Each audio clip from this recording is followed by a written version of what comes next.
Many people believe that sex trafficking and sexual exploitation is just a big city problem.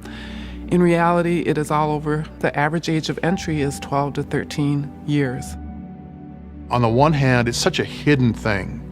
I mean, most people really don't see it. Once we opened our eyes to what was happening, we realized that we have a significant need for enforcement efforts to be able to give victims an opportunity to get out of the life. We started looking on some of the social media sites. There was a whole list of ads. We set up a dummy ad of our own, and we posted a phone number.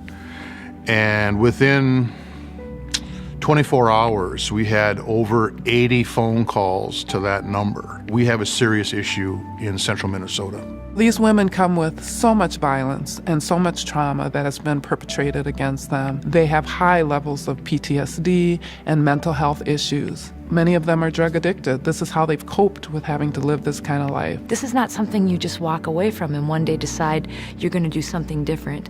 What's gone on up until that time with chemical dependency, with mental illness issues, but just with the real life reality, if this is what you have done with portions of your life, what's been done to you, you don't just wake up one day and everything's great.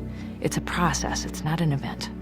For the older adult women who were in this lifestyle, we really had we didn't have any situation or place to house them. When it comes to housing and getting that holistic healing and opportunity to really leave this life, there isn't much available.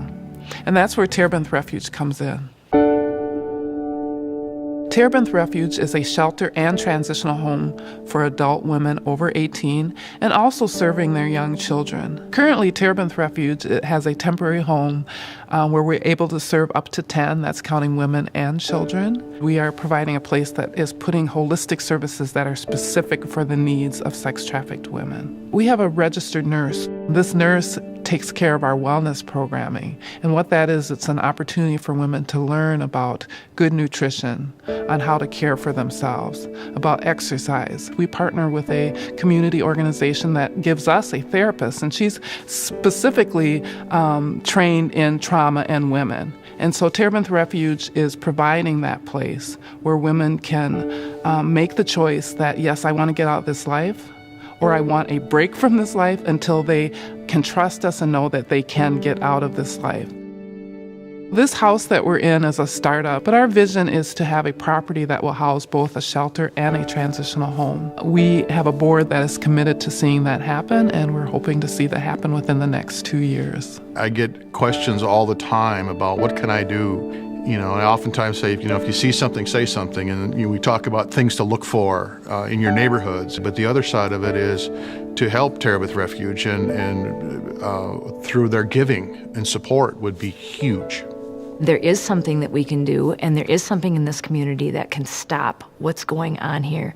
And the fact that people are paying attention to that and are asking questions, that's how we're going to get to a solution.